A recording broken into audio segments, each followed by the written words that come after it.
vizazi. Damu ya Yesu yatufundisha kumcha Bwana wetu Yesu kila siku na kushughulika na uovu. Tuepuke dhambi, tumfuate Yesu. Dhambi huondoa haraka na rehema zake Mungu. Dhambi ni uasi, kukosana na Mungu mkuu, lakini damu ya Yesu yakaa malangoni na kuleta ukombozi wa ulimwengu. Uovu ni dhambi inayohusu ibada. Uovu huingia damuni na kuleta mateso. Uovu ni dhambi inayopiga vizazi, lakini damu ya Yesu yakaa malangoni na kuleta ukombozi wa ulimwengu. Kwa damu yake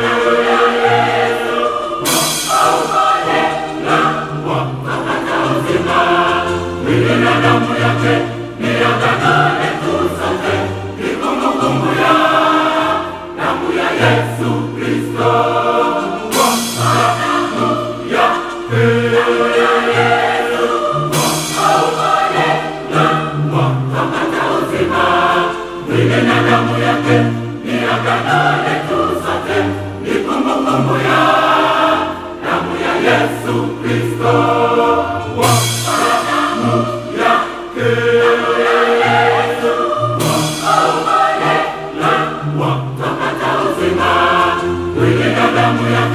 Ni agano letu sote, ni kumbukumbu ya damu ya Yesu Kristo.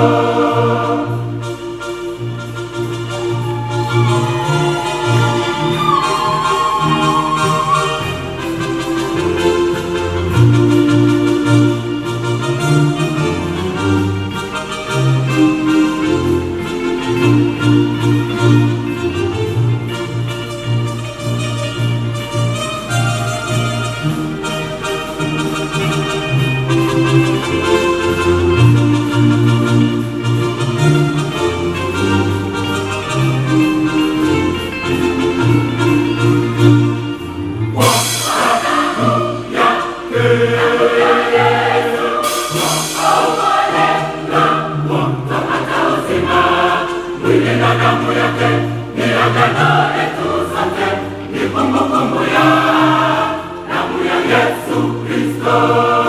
Kwa damu yake twapata uzima. Mwili na damu yake ni agano letu sote, ni kumbukumbu ya damu ya Yesu Kristo.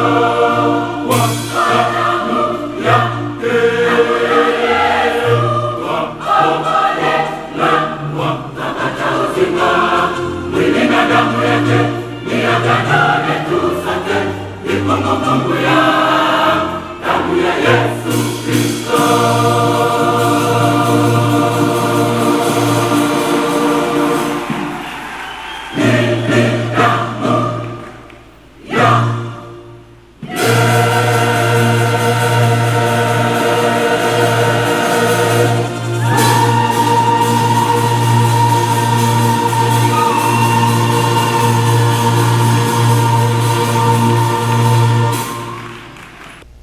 Nikupitishe kwenye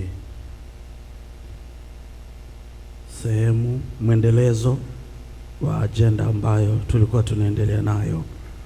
Ilikuwa inahusu habari ya mzaliwa wa kwanza kama lango. Hatujavuka, hatujamaliza, kwa sababu nisema tutamaliza Pasaka. So katikati ya wiki,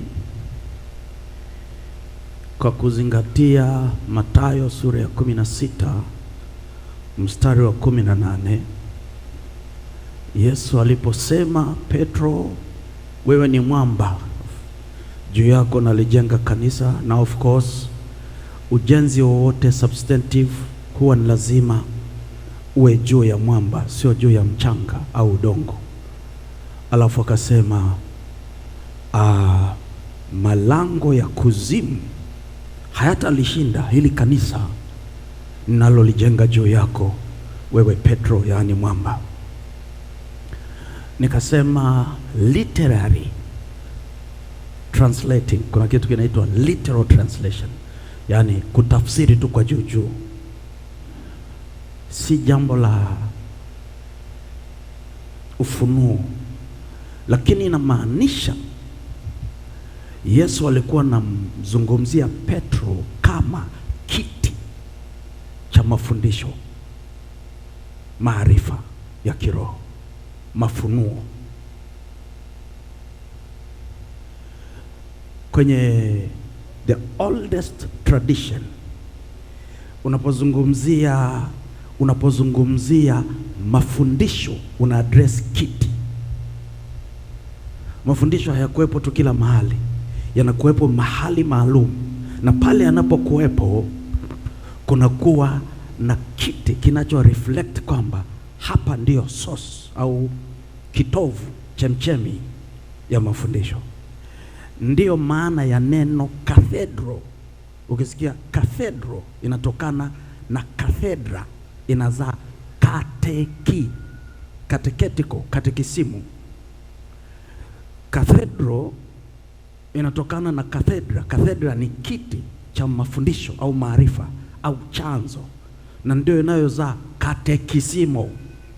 Katekisimo maana yake a package au a set of principles inayozaliwa kwenye ile cathedral.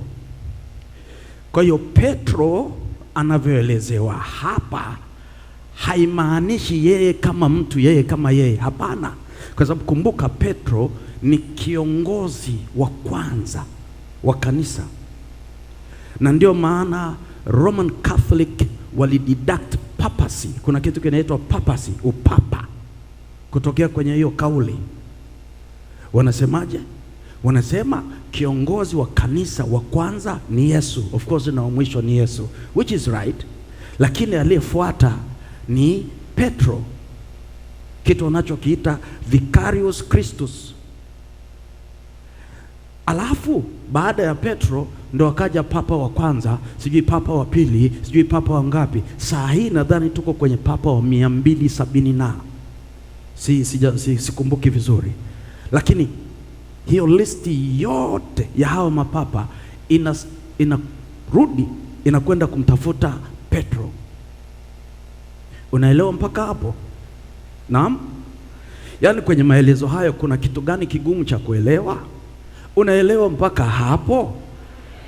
Kwa hiyo Yesu anaposema juu yako nalijenga kanisa, Biblia inasema tumejengwa juu ya misingi ya mitume na manabii. Mitume wanakuwa symbolized na nani? Petro.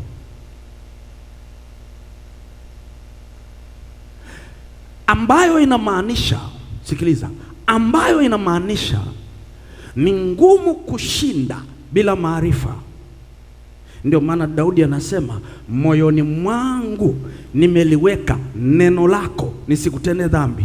Neno la Mungu ni taa na mwanga wa njia zetu, hutumulikia popote tuendapo. It is about Petro. You are a rock and upon you I build my church. Lakini jambo la pili ni maelezo tu. Jambo la pili, nisikilize.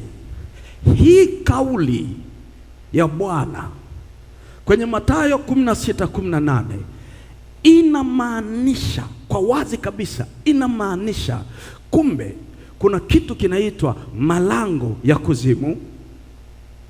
That is very apparent. Kuna kitu kinaitwa malango ya kuzimu, one, lakini hicho kitu kinachoitwa malango ya kuzimu kinashindana na kanisa.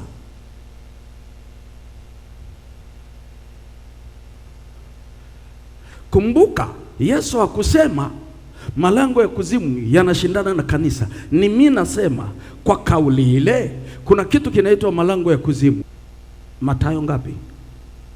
16:18. Shika sahihi. Yesu anasemaje? Petro, wewe ni mwamba, juu yako nalijenga kanisa langu, na malango ya kuzimu hayatalishinda. Nikasema kumbe kuna malango huko kuzimu, na kama hayo malango yana uwezo wa kushinda. Najuaje yana uwezo wa kushinda? Kwa sababu neno hayatashinda lina imply kwamba kuna mashindano kati ya hayo malango na kanisa. Mahali pengine anasema watashindana. Kina nani? Hao wanaoitwa malango ya kuzimu. Sasa anayejua kwamba kuna malango ya kuzimu naye anashindana ni tofauti na asiyejua chochote, lakini anaingia kanisani na kutoka. Nikasema hivi, kwa hiyo inamaanisha kikanuni, this is my submission, it is something of the principles. Principally, lango huwa linashindana na lango. Lango halishindani na paa, lango halishindani na ukuta, lango halishindani na dirisha. Biblia inasema kilindi cha pigia kelele, kilindi.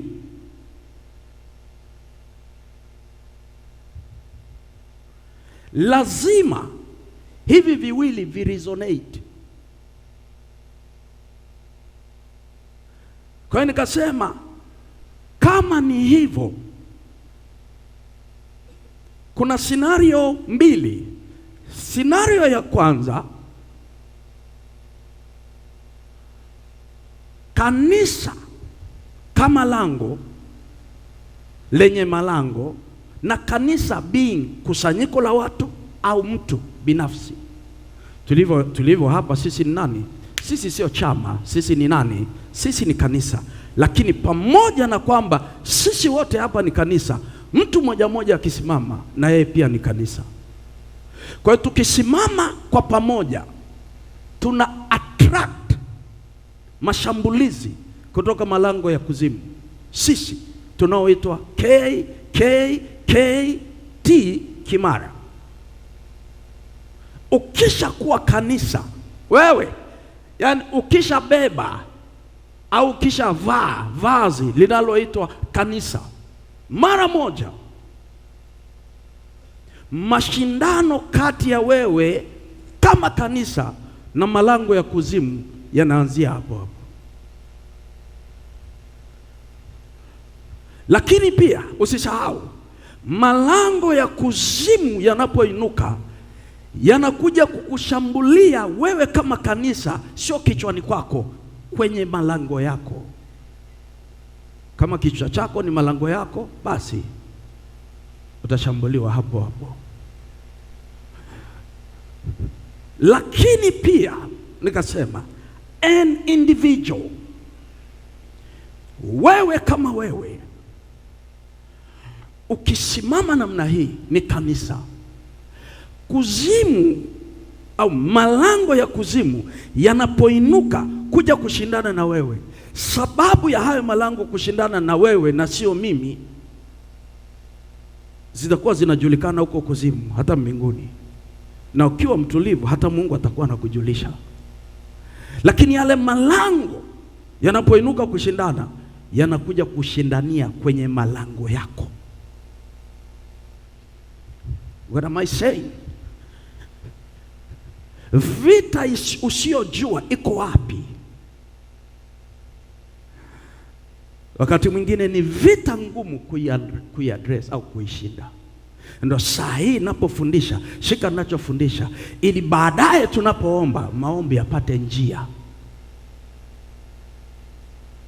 Inaeleweka? Sasa inamaanisha, sikiliza, inamaanisha lango la kuzimu linaloitwa ndoa. Ukienda kule kuzimu, ukikuta lile lango, unakuta limeandikwa nini? Kwa nini hamjibu? Hivi ukiingia kwenye ofisi ya watu, ofisi kubwa, ina milango kama 100. kitakacho kusaidia kujua unapoenda nini. Andishi, nomenclature. Andishi limeandikwa juu ya mlango, mkurugenzi fulani na fulani. Na kuzimu ukienda hivyo hivyo, unakuta kinachoshambulia ndoa ni ofisi inayoitwa ndoa. Hilo lango la kushambulia ndoa inaitwa ndoa.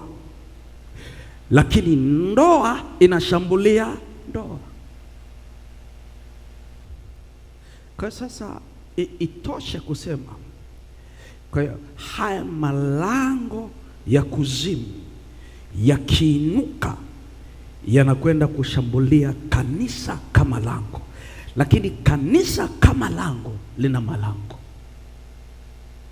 Kumbuka Kutoka sura ya 4 anasema Israeli ni mzaliwa wangu wa kwanza. Zaburi ya ngapi? Anasema inueni vichwa vyenu enyi malango. Connect the two.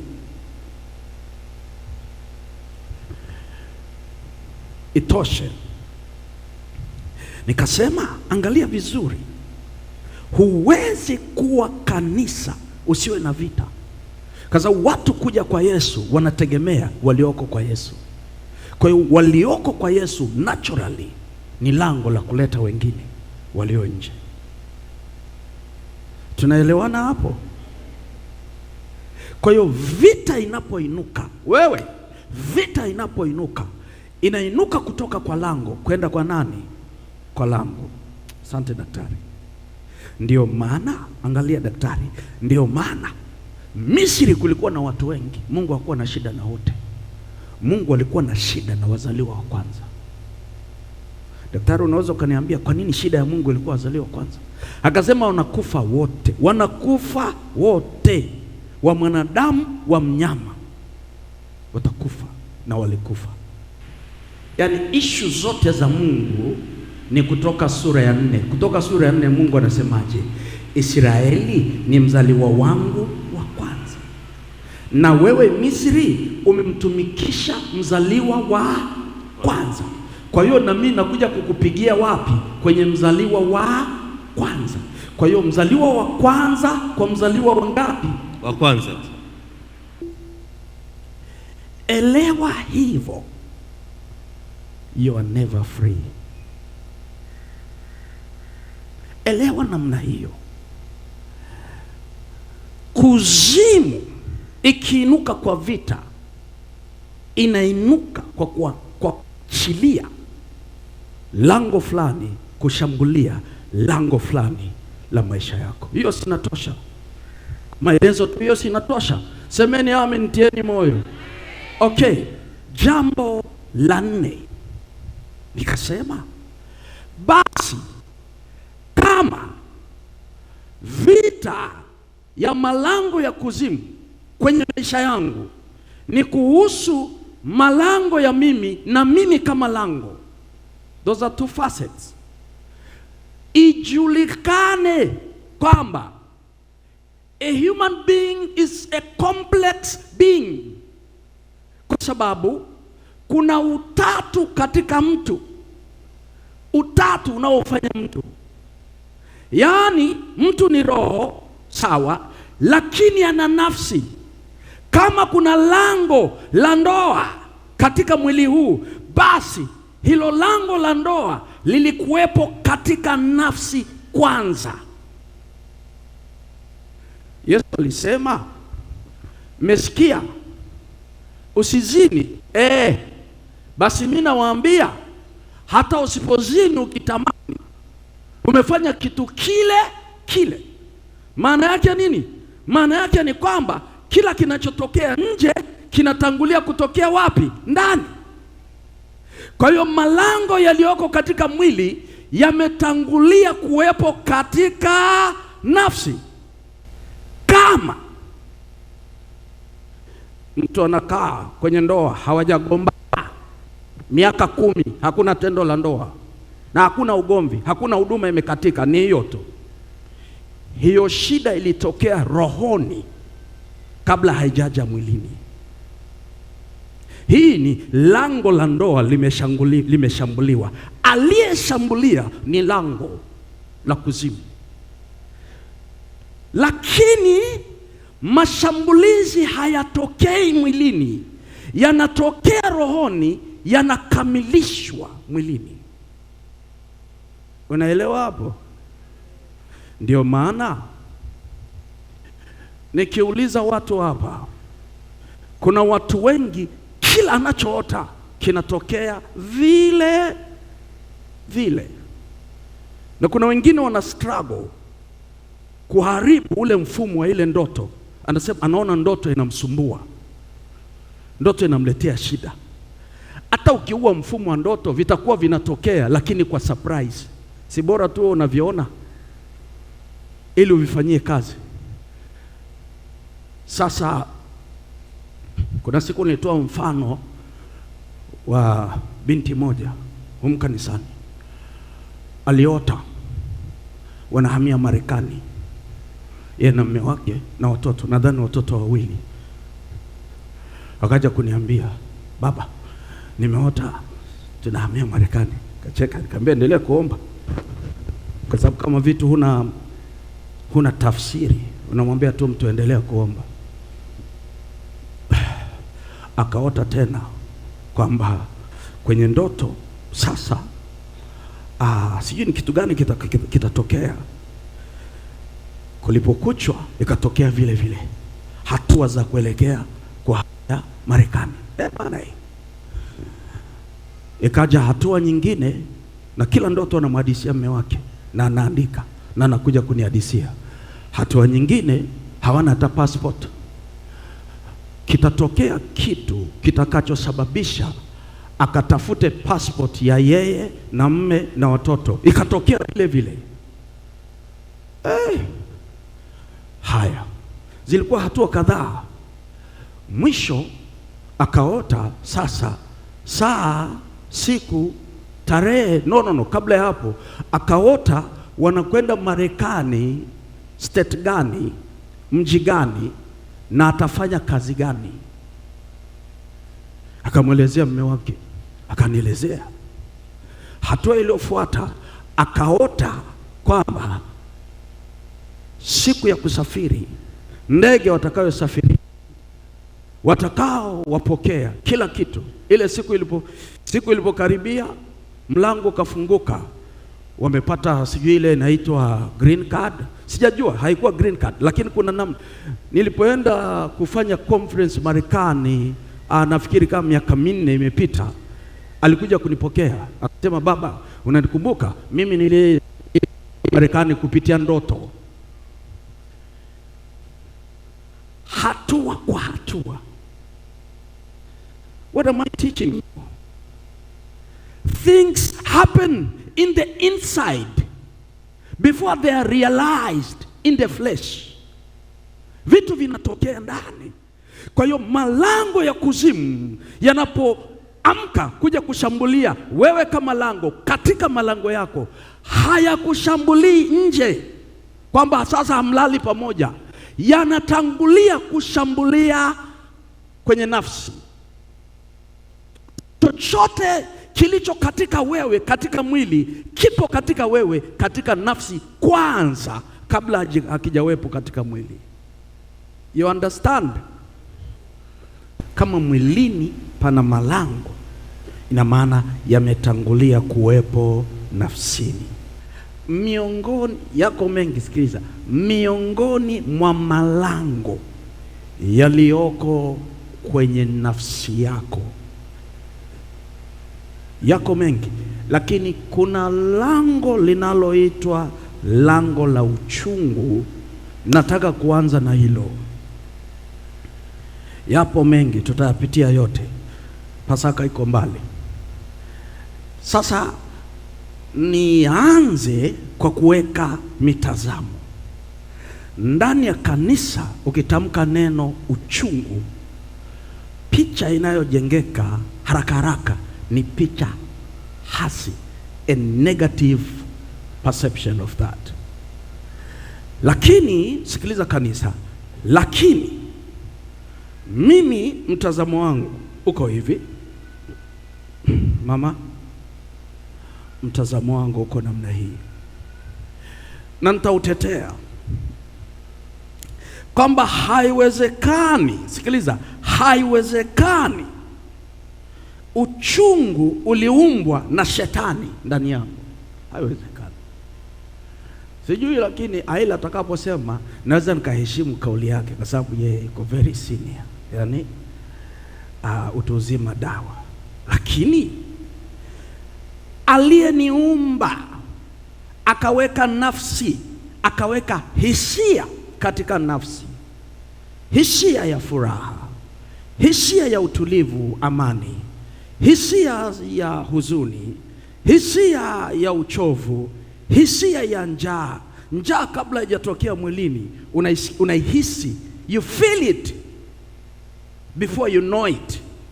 Ndio maana kuna watu hisia ikivurugwa anaweza kukaa siku 3 bila kusikia njaa. Sio kwamba haipo, ipo, ila hisia ya kudecode na kudetect imevurugwa. Imani yangu na hoja yangu ni kwamba Mungu huyo huyo ndio aliweka na hisia ya uchungu.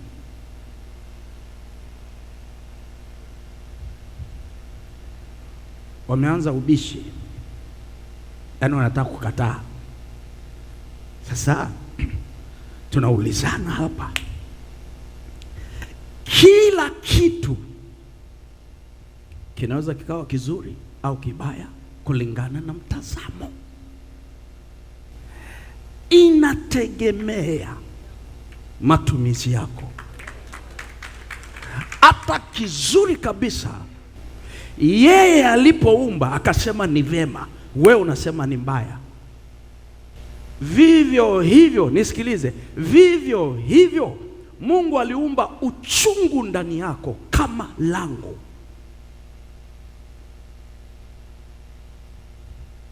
Inategemea ni namna gani jambo la uchungu linatumikaje katika wewe.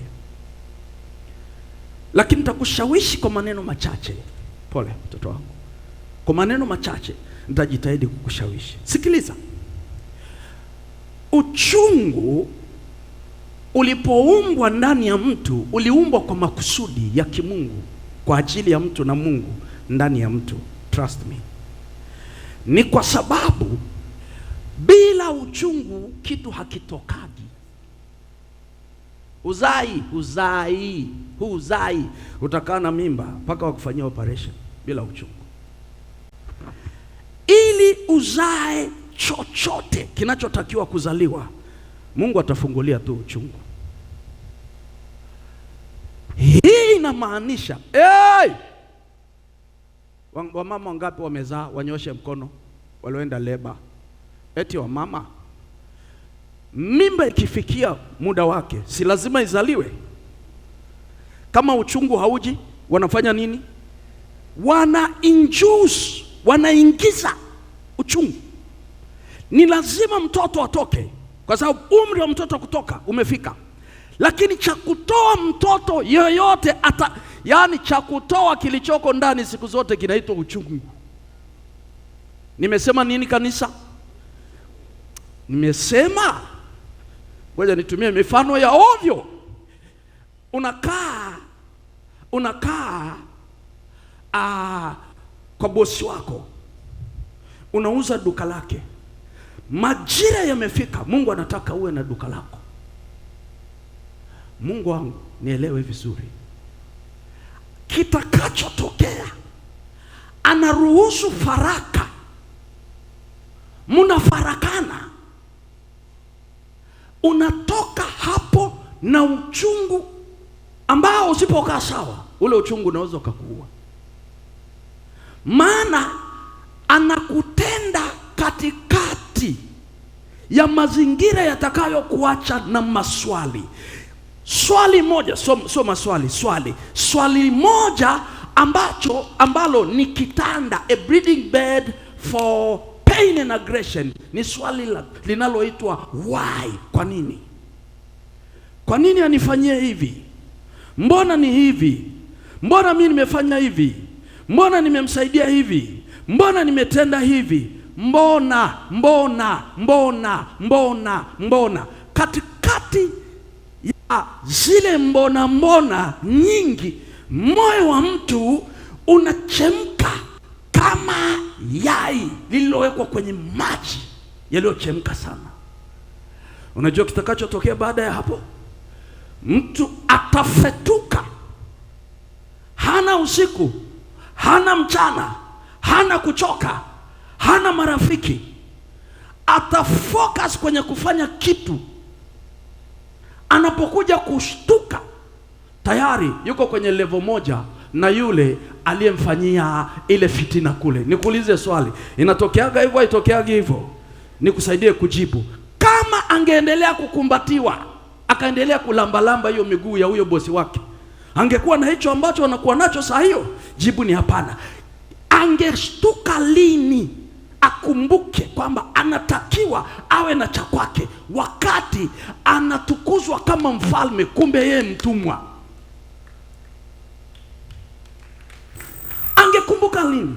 Ni nini kingemsukuma aache hiyo comfort zone? Nisikilize vizuri.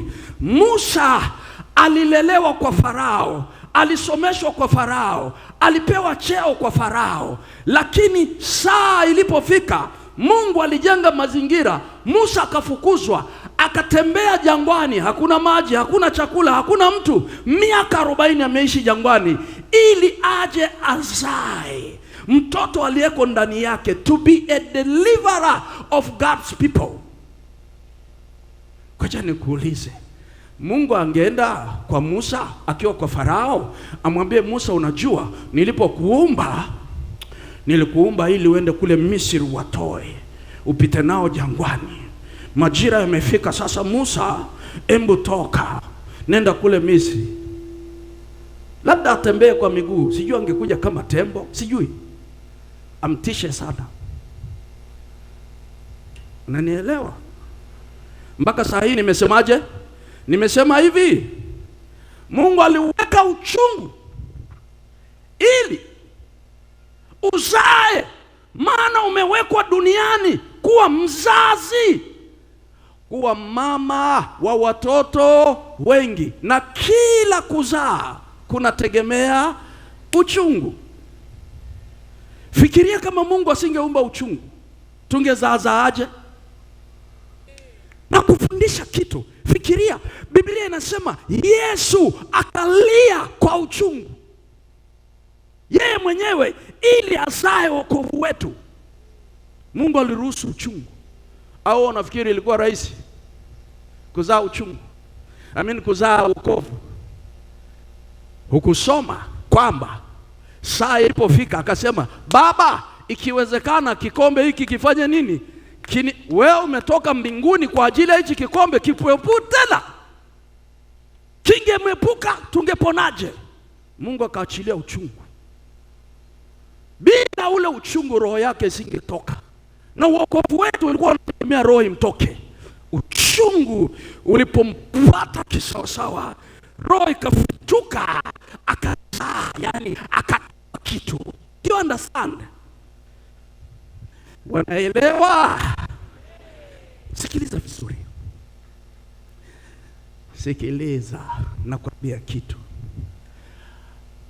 hakitokei uchungu. Hata Biblia, sikiliza, leo nakufundisha kitu, kishike kwamba kuna saa Mungu anataka uzuie ajali fulani ya ndugu yako, na wewe umepanga ratiba zako na zimepangika. Unachoshangaa ni huna amani ghafla. Unajua uchungu unaanzaga na amani kuondoka. Huna amani ghafla. Unapiga simu huku na kule kuulizia kama kuna habari mbaya yoyote, haipo. Kila mtu anakuambia tuko sawa. Unasema ngoja nikaombe, alafu ndo niende. Ukithubutu kupiga magoti uanze kuomba, utanyanyuka. Unaanza kugaragara, uchungu wa ajabu unapanda.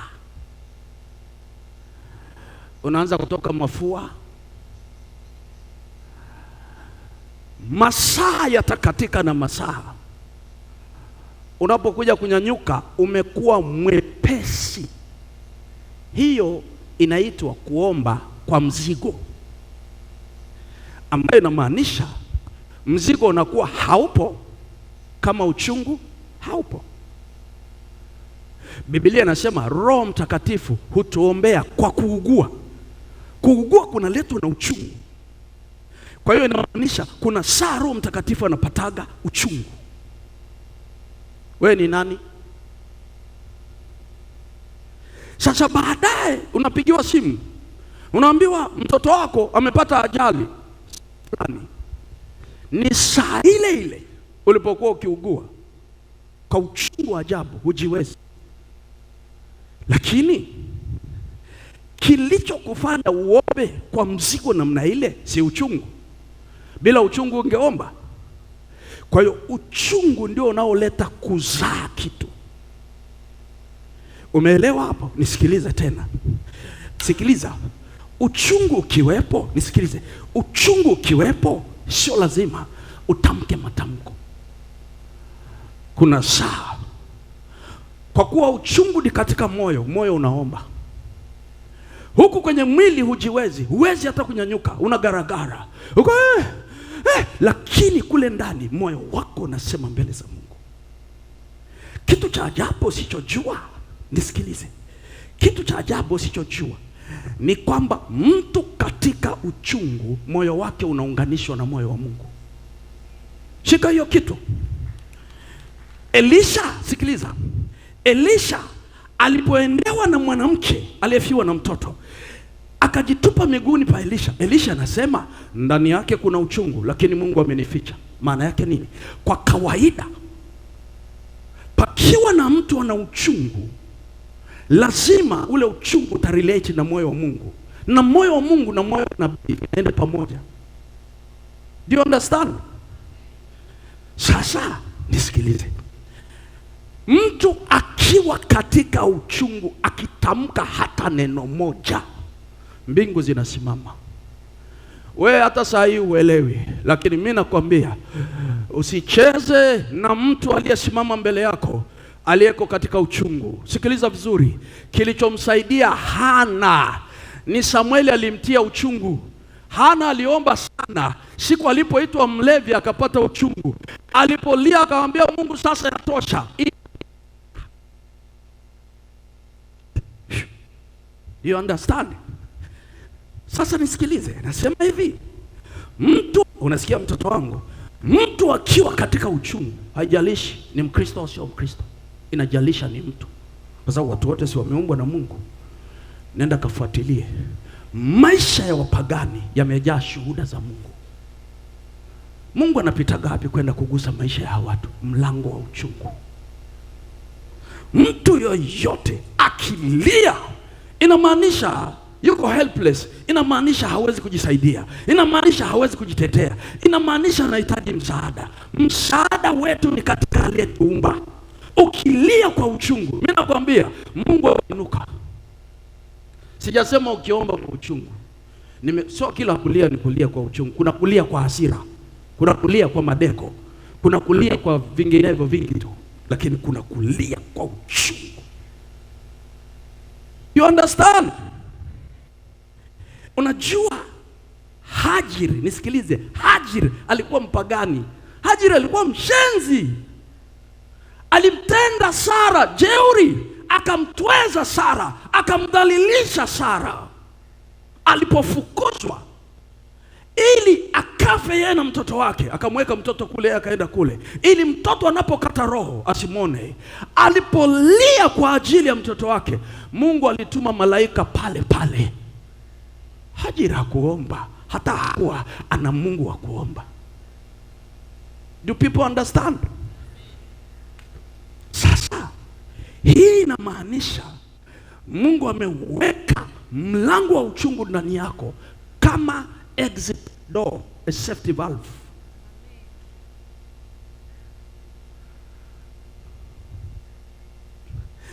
Jambo la pili, jambo la kwanza nimesema uchungu unaunganisha moyo wako na moyo wa Mungu. ukiomba kwa uchungu, wakati wa uchungu, lile neno linaenda moja kwa moja kwenye moyo wa Mungu. Wakati mwingine hata uombi, lakini unalia moyo wako ukiwa unatazama juu. Imeisha hiyo. Ndio maana hakuna kitu kibaya kama kutamkiwa tamko na mtu aliye katika uchungu.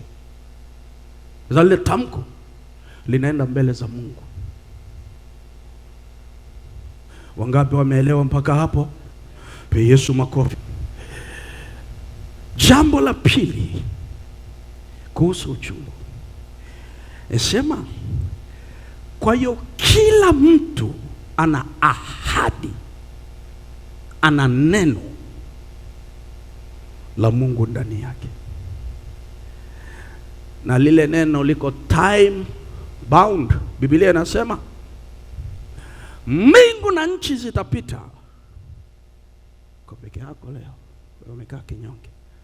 Mbingu na nchi zitapita, lakini neno la Mungu halipitaki, ambayo inamaanisha Mungu akisema neno fulani juu yako, kuna siku lazima uzae. Sikiliza vizuri, niweke hapa Zaburi ya 105. Ni Zaburi ya 105 mstari wa ngapi? Nimalizie. Nifundisha katikati ya wiki. Weka Zaburi ya 105 mstari wa 19. Mungu akubariki mtoto wao. Anasemaje? Anasema hata wakati wa kuwadia neno lake. Neno la nani? Wewe, neno la nani? Neno la Bwana. Kumbe neno la Bwana lina wakati wa kuwadia. Ahadi ya Bwana ilimjaribu. Neno na ahadi ni vitu viwili tofauti? Hapana. Neno hilo ndo ahadi. Ahadi ni concept iliyobebwa na neno lililotamkwa juu ya mtu fulani. Kumbe anaishi kama mtu wa kawaida, hohehae, choka mbaya. Lakini kwa mujibu wa hili andiko, kuna kitu kinachoitwa wakati wa kuwadia neno. Ina maana hili neno liko ndani kwenye nafsi ya mtu. In this case, huyu mtu mwenyewe hajui hilo neno liko ndani yake.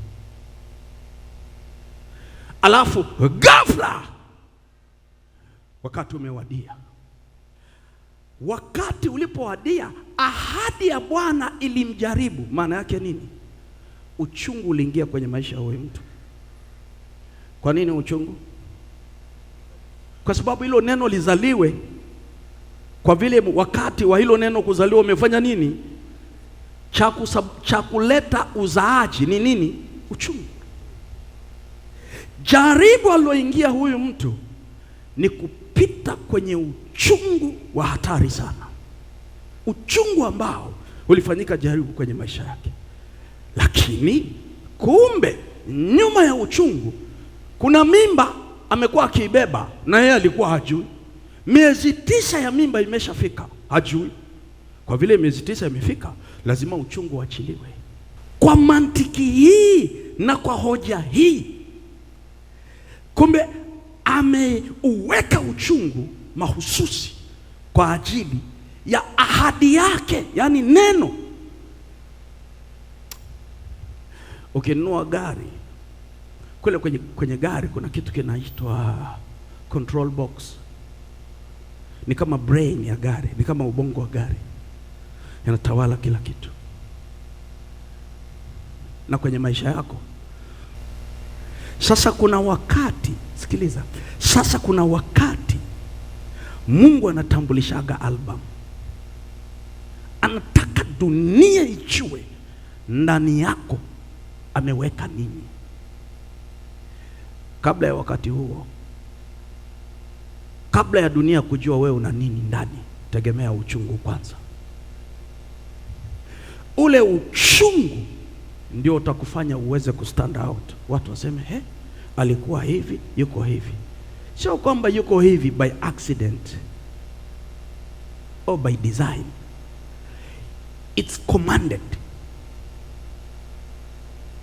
Wanaelewa kweli?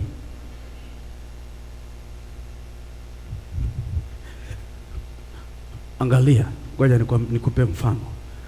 Waebrania sura ya 12 anasemaje? Hem, niweke hapo Waebrania sura 12. Anasema hivi, mstari wa 15. Hem, niweke hapo nijitetee mara moja. Anasema basi sisi pia kwa kuwa tunazungukwa, anasema mkiangalia sana mtu asipungukie neema ya Mungu, shina la uchungu lisije likachipuka na kuwasumbua. Inamaanisha nini? Inamaanisha Mungu anakubali kwamba kuna uchungu na una shina, lakini hilo shina halitakiwi liruhusiwe lichipuke. O Yesu na Maria, sura zenu zinakatisha tamaa sana. Okay, mstari mwingine anasema jua lisichwe uchungu ukiwa. Ina maana anauruhusu asubuhi. Ina maana Mungu anauruhusu uchungu asubuhi, mchana, lakini ikifika saa 9 usiruhusiwe uendelee kuwepo. Sio kwamba unaweza ukatokea, ni lazima uchungu utokee, kwa sababu kwenye maisha ikifika msimu fulani kuna kitu fulani unatakiwa uweze kukizaa. Umeelewa hapo? Lakini sasa understand, haitakiwi uishi ndani ya uchungu ambao uliruhusiwa ili ukuvushe mahali fulani au ulete kitu fulani, alafu unabaki kwenye ule uchungu. Hiyo inaitwa jua kuchwa na uchungu ukiwa. Haleluya. Na karibia kumaliza. Si nisema nitamaliza saa 4.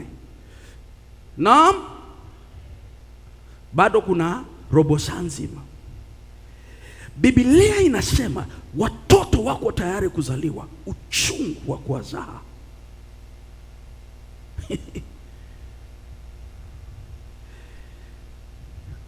Uchungu wa kuwazaa. Na leo kama kuna kitu nimekufundisha, nimekwambia hivi, ili usogee, ili ulete utukufu kwa Mungu, ili uwe na impact kwenye maisha yako na ya wengine, lazima upite kwenye uchungu kwanza. Kwa nini? Kwa sababu hayo ninayoyasema ni kuzaa kitu. Sasa people understand, kuna saa Mungu anataka uvuke mahali. Mungu anataka uzae hatua fulani. Mungu anataka uzae kitu fulani. Yaani na wewe ni nunda. Uchungu ukifunguka unaita kikao cha ukoo. Sasa ukoo wenyewe upi? Huwa kwa mastai. Unamwita nani kukaa kikao gani? Wote wako kwenye dripu.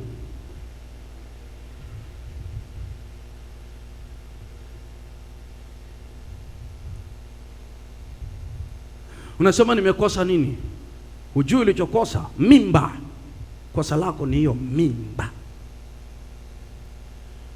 Na kuna watu wana mimba, mtoto ni mmoja, wengine ana watoto 5 kwa mpigo kama sungura. Nategemea uchungu wa kuwasukuma wote utalingana na yule. Nauliza, mwenye watoto 5 kinachotoa wa kwanza si uchungu? Contraction inakuja baada ya ile labor pain, sio? Wa pili anategemea nini? Wa tatu. Kwa hiyo hapa tulipo viwango vyetu vya uchungu vinatofautiana kulingana na mimba yako ina watoto wangapi. Wangapi wanaelewa mpaka hapo? Mpe Yesu makofi, mpe Yesu makofi. Sasa wewe sikiliza, yaani unapoona maisha na uchungu vinaenda pamoja, kuna mawili. Kuna kitu kuna miezi 9 imetimia. Badilisha aina ya maombi. Badala ya maombi ya mashtaka, kila siku nashtaki watu, kumbe hata watu wewe mwenyewe ndio unaosababishia mashida. Anza kumuuliza Mungu anataka nini kwako. Mbona uchungu hauondoki kwenye malango yako? Jambo la pili, kuna mlango wa uchungu kumilikiwa na mlango wa adui. Utakufa wewe Mimi nimekwambia, mimi nilinyonyoka nywele kwa mwezi huu. Nilipokuambia nilienda kutafuta suruali, ni kwamba zote zilikuwa kubwa kama za babangu. Ukumbuke enzi hizo unavaa suruali ya baba, unafunga kwa kamba ya mgomba, alafu haijulikani ni suruali au ni sketi.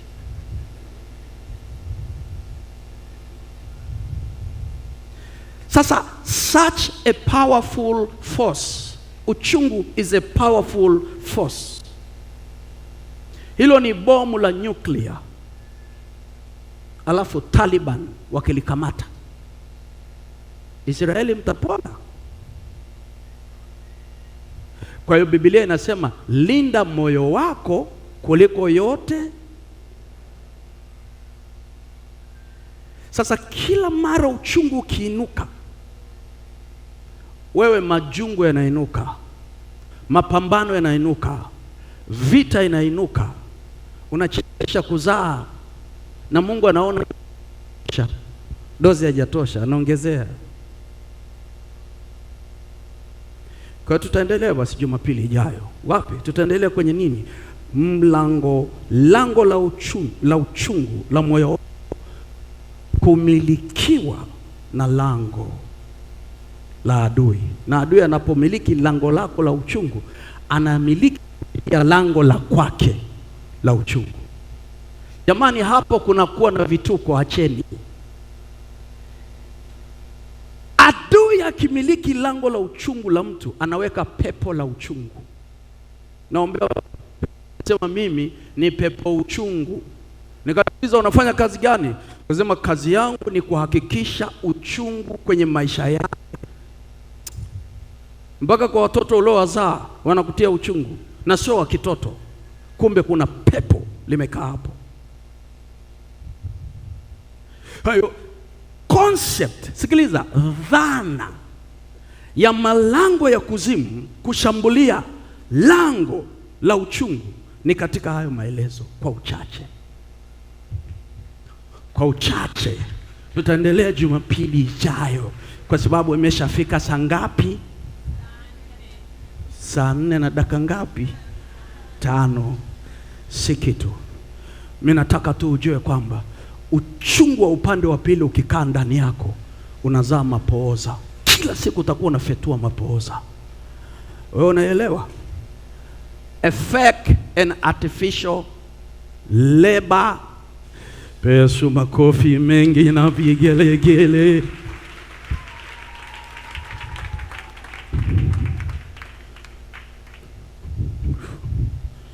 Niulizeni maswali. Niulizeni maswali.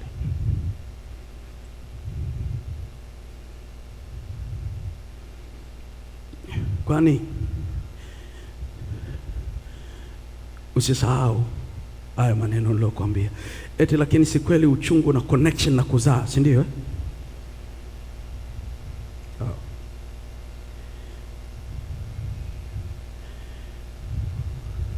Mbona wa mama wakipata uchungu pap, lakini kuhusu mtoto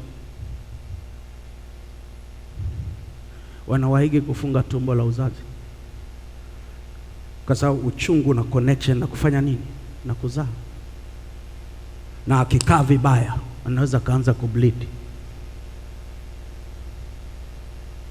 Afe azi chukue dhambi zetu, kuyatambua ni vigumu, nikikumbuka kama wewe Mungu ulivyo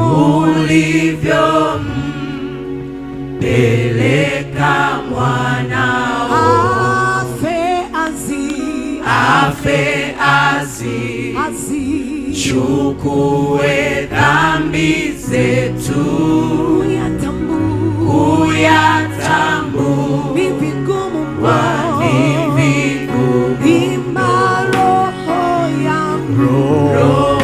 yangu na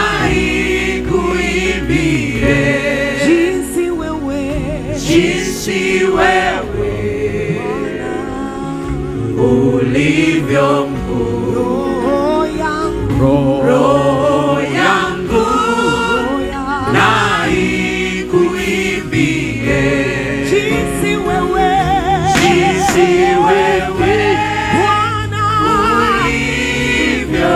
imba roho yangu, Roho yangu roho yangu, na ikuimbie jinsi wewe Bwana, jinsi wewe mwambie ulivyo mkuu, ulivyo mkuu. roho yangu, Roho yangu na ikuimbie, na ikuimbie jinsi wewe, jinsi wewe ulivyo, mwambie nikitembea, nikitembea yapote duniani, ndege uimba, ndege ui na wasikia, nawasikia milima milima hueneza, macho sana, upepo nao upepo nafurahia, imba roho yangu, roho yangu roho na yangu, ikuimbie jinsi wewe, jinsi wewe ulivyo mkuu. roho yangu, Roho yangu na ikuimbie, na ikuimbie jinsi wewe, jinsi wewe Bwana, mwambie tena ulivyo. Bwana, roho yangu, Roho yangu roho yangu, na ikuimbie jinsi wewe, jinsi wewe Bwana wa mabwana, ulivyo mkuu. roho yangu, Roho yangu na ikuimbie jinsi wewe, jinsi wewe ulivyo mkuu. nikitembea, Nikitembea yapote duniani, mwambie Bwana, ndege uimba na wasikia, ndege huimba na wasikia, milima milima hueneza, hueneza macho sana, upepo nao upepo na nafurahia, unafurahia. Bwana Mungu, Bwana Mungu nashangaa kabisa nikitazama kama vilivyo nyota ngurumo, nyota Asante ngurumo, Yesu. vitu vingi vyote viumbwavyo viumbwavyo kwa uweza wako, Yesu, roho yangu, roho yangu na ikuimbie jinsi wewe, jinsi wewe nainua mikono yangu Yesu, ulivyo. roho yangu, Roho yangu na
kwa wema wako, kwa wema wako, kwa wema wako.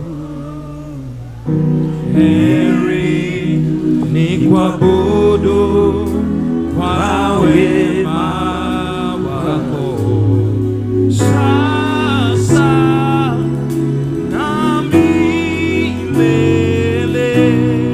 Heri ni kuabudu Bwana, heri ni kuabudu wema wako, wema wako,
Tamka haya maneno. Sema, wewe ni Mungu wangu, sina Mungu mwingine. Kwa wingi wa unyenyekevu na uhitaji mkuu, kwa kuwa sina tumaini lolote katika jina jingine isipokuwa wewe, ninaanguka miguuni mwako. Bwana, unirehemu mimi, uniinue tena, unishike kwa mkono wako, unitakase kwa hiyo damu. Iruhusu tena hiyo damu inene mema, inene mema, damu ya kunyunyizwa, hiyo inenayo mema. Iruhusu tena inene mema katika maisha yangu, katika jina la Yesu. Damu yako ya haki, damu yako ya milele, gharama halisi kwa kipimo cha utoshelevu na ukamilifu wote ulioiachilia ili kuinunua tena nafsi yangu, ili niishipo duniani niishi katika tumaini la kukujua wewe, na nje ya mwili huu nikakae na Bwana milele, katika jina la Yesu, kwa jina la Yesu Kristo, kwa ajili ya gharama, kwa ajili ya gharama ya msalabani. Imenipasa kuishi kama mwana na mrithi wa ufalme wako hapa duniani na hata milele. Sema, Bwana, asante kwa ajili ya damu yako. Ninajinyenyekesha kwako kama lango, mzaliwa wa kwanza aliyechaguliwa kwa kugharamikiwa kwa gharama ya nafsi ya mzaliwa wa kwanza, ili ni kuabudu, ili ni kuabudu, ili ni kuabudu. Umeniweka duniani humu, wengine hawapo, ili ni kuabudu. Nisaidie Bwana, niweze kukuabudu katika roho na kweli, maana waabuduo katika roho na kweli. Baba anawahitaji katika jina la Yesu. Ninashuka miguuni mwako, naimimina nafsi yangu kwako, ninajidhabihu wewe Bwana na kujiwakfu kwa ajili ya jina lako, nipate kukuabudu kwa jina la Yesu. Sema, damu ya Yesu ikasimame kwenye malango ya maisha yangu, katika nafsi, katika mwili, katika nafsi, katika mwili pia. Malango yote ulioyaamuru kwa ajili ya heshima yako na furaha yangu na ustawi wangu, Bwana, ukaweke walinzi malangoni, ukaweke malaika zako na damu ya Yesu malangoni, katika jina la Yesu, katika jina la Yesu. Mlango wa adui hautamiliki mlango wa maisha yangu kwa damu ya Yesu.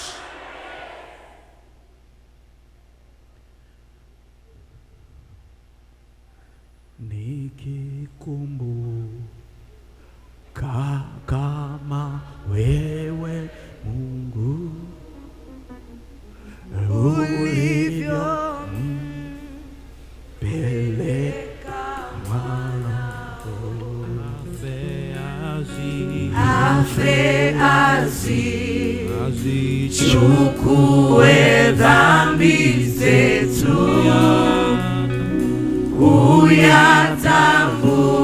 uyatambua ni vigumu mno.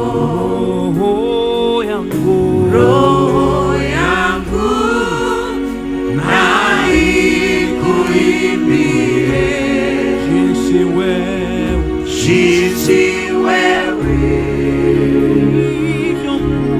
ulivyo mkuu.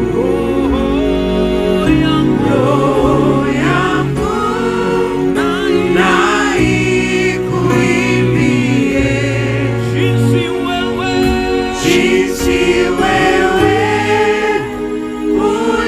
ulivyo mkuu. Inua mikono yako mbele zake. Sema, kwa jina la Yesu ninaiadhimisha hiyo damu kwenye lango la maisha yangu, lango la ndoa na uzao. Naiadhimisha damu ya Yesu kwenye lango la maisha yangu, lango la ndoa na uzao.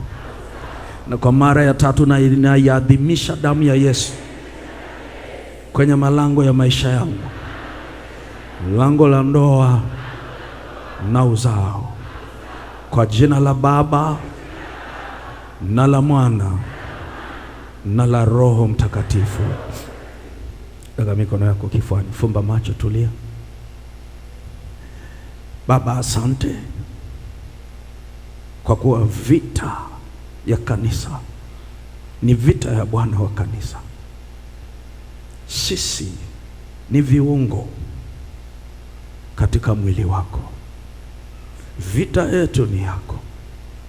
Tangulia kuturehemu pale tulipopunguka na kutindika.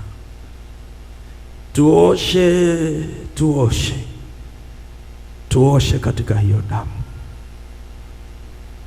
Ninaadhimisha damu yako kwenye nafasi ya ukuhani huu, juu ya kila ndoa na uzao, ndoa na uzao, ndoa na uzao.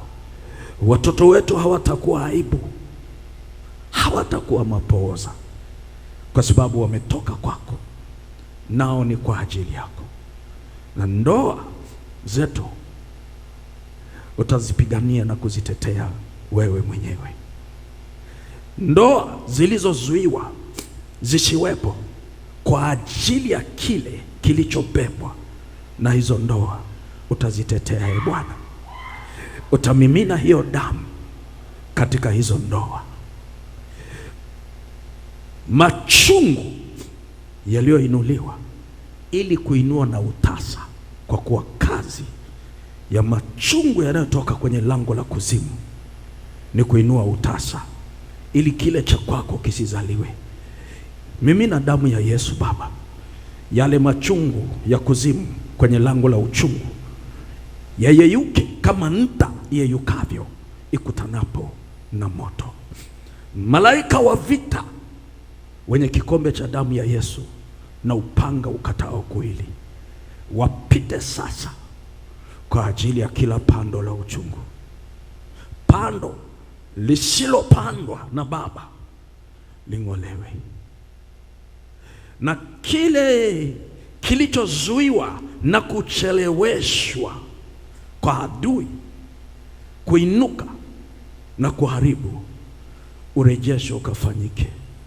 Tunapoondoka mbele zako Baba, tunapotoka kwenye ibada hii, tukatoke na kitu, tukaone neema, tukaone wepesi, tukaone kusaidiwa, tukaone ile ahadi ya kwamba ni mwaka wa kutukumbuka, mwaka huu wa 2026 ikitokea katika jina la Yesu.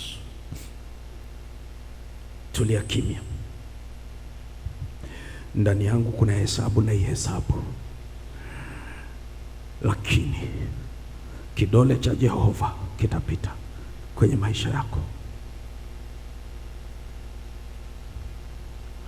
Ndoa, uzao,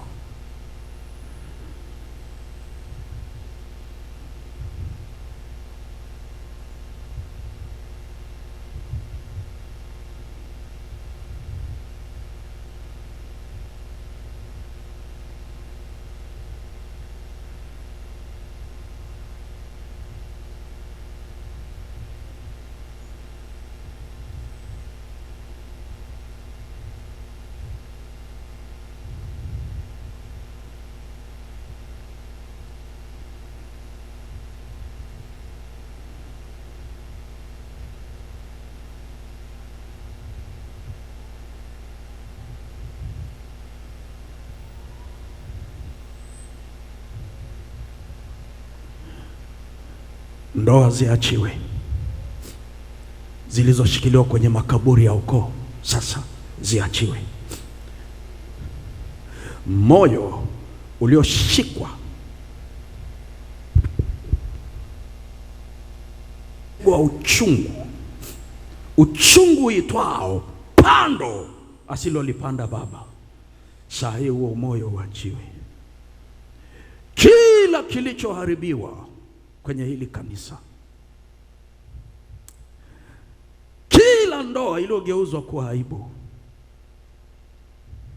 rehema ina jina lako ya Bwana, katika jina la Baba na la Mwana na la Roho Mtakatifu.